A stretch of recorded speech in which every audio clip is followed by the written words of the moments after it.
மா, எல்லாரும் சேர்ந்து ரோஜாவை வீட்டை விட்டு விரட்ட பாக்குறாங்க.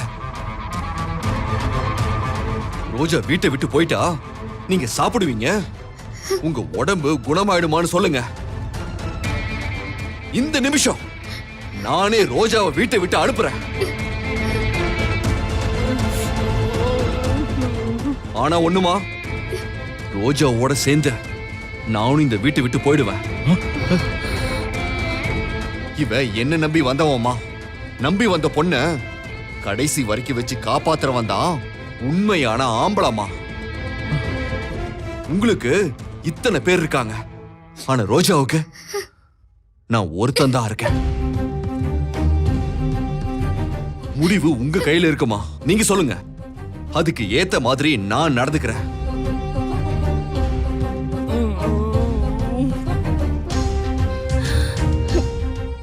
சொல்லுங்கம்மா. எங்க யாருமே எங்கேயும் போக வேண்டாம். ஏற்கனவே ஒரு புள்ள போனதுக்கே நான் இப்படி உடம்பு முடியாம படுத்துட்டேன். இப்போ இவனும் போயிட்டான்னா நான் அந்த நிமிஷமே போய் சேர்ந்துடுவேன்.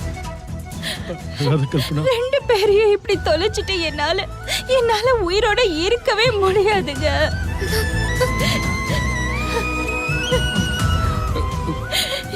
யாரும் எங்கேயும் போக வேண்டாம்.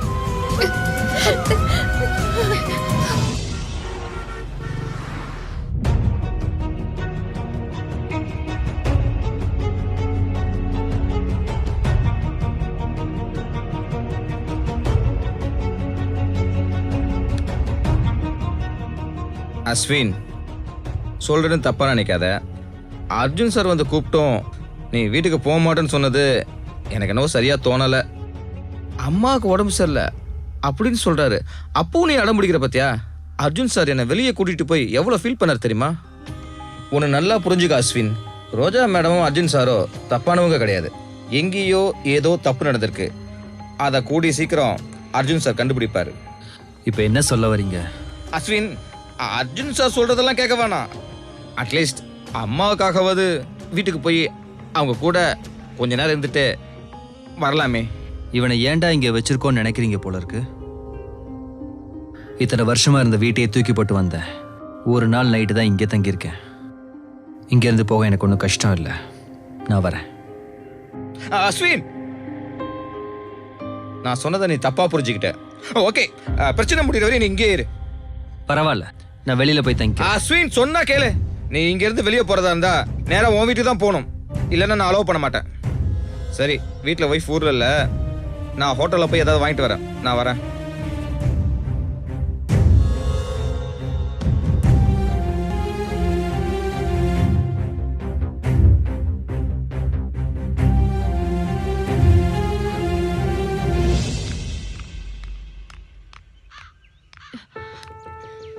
வா பூஜா. அஸ்வின் உள்ளதான் இருக்கான். மனசளவுல ரொம்ப உடஞ்சு போயிருக்கான். உன்னை பார்த்தா கொஞ்சம் ஆறுதலா இருக்கும். போய் பேசிட்டு நான் லஞ்ச் வாங்கிட்டு வந்துடுறேன். இல்ல, நான் லஞ்ச் கொண்டு வந்திருக்கேன், நீங்களும் வாங்க சாப்பிடலாம். இல்ல, நீ பேசிட்டு நான் இதை வந்துடுறேன்.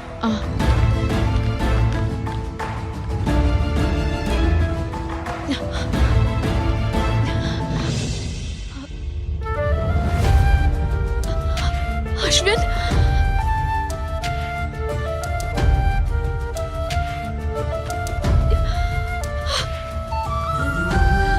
அஸ்வின்,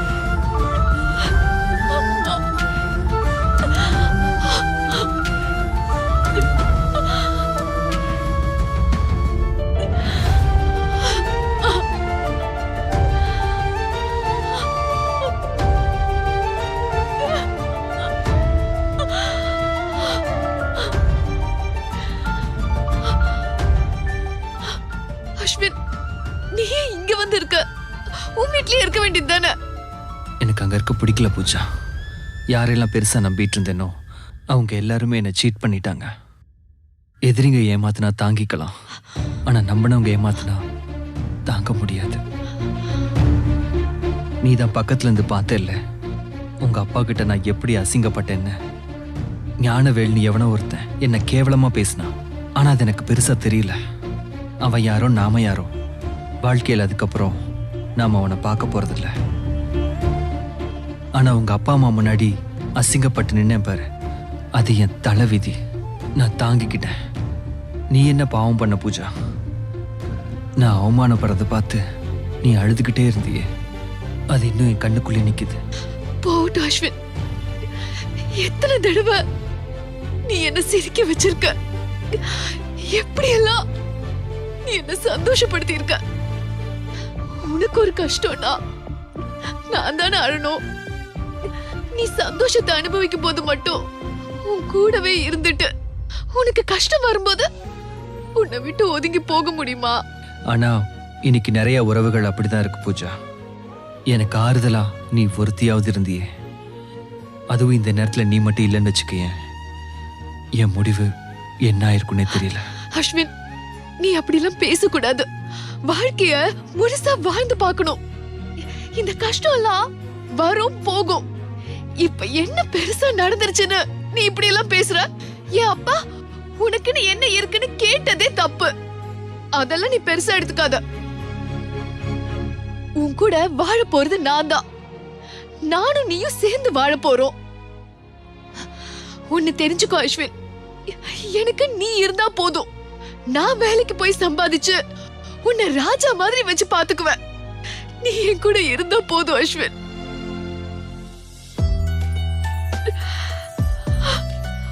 உன் திறமை எனக்கு தெரியும் அஸ்வின்.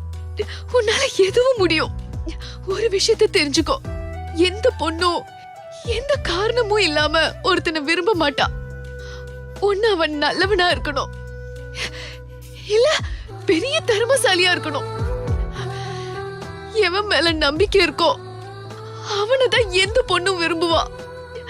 ஒரு பொண்ணு ஒருத்தனை விரும்புறானா அதுக்கு அவன் ஒரு திறமைசாலியா இருக்கணும். உன் மனசு எனக்கு தெரியும் அஸ்வின். நீ பெரிய ஆளா வருவ, பெருசா சாதிப்ப.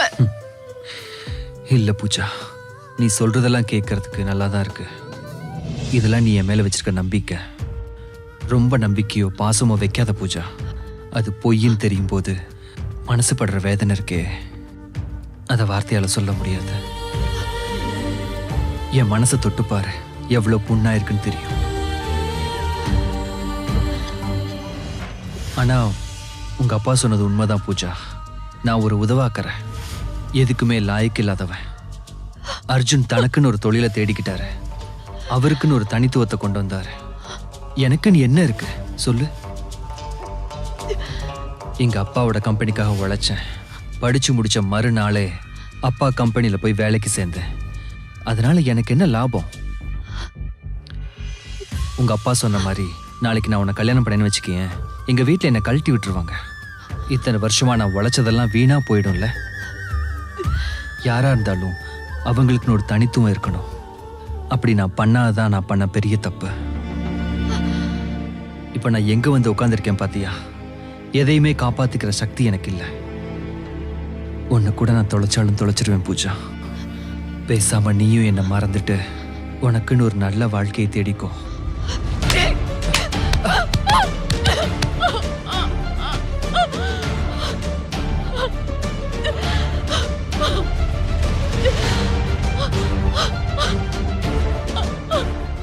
அஸ்வின், என்ன பேசுறோன்னு புரிஞ்சுதான் பேசுறியா? என்னை விட்டு விலகி போயிடுன்னு அவ்வளவு சாதாரணமா சொல்லிட்ட. சரி, நான் போயிடுறேன். ஆனா இதுக்கு என்ன பதில் சொல்ல போற? சொல்ல, இதுக்கு என்ன பதில் சொல்ல போற? சொல்லு, இத நான் என்ன செய்யட்டும்? ஊருக்கு தெரியாம புருஷ பொண்டாட்டி ஆயிட்டோம். ஒவ்வொரு நிமிஷமும் இதை மறைச்சுக்கிட்டு என் அம்மா அப்பாக்கு தெரியாம நான் போராடிட்டு இருக்கேன்.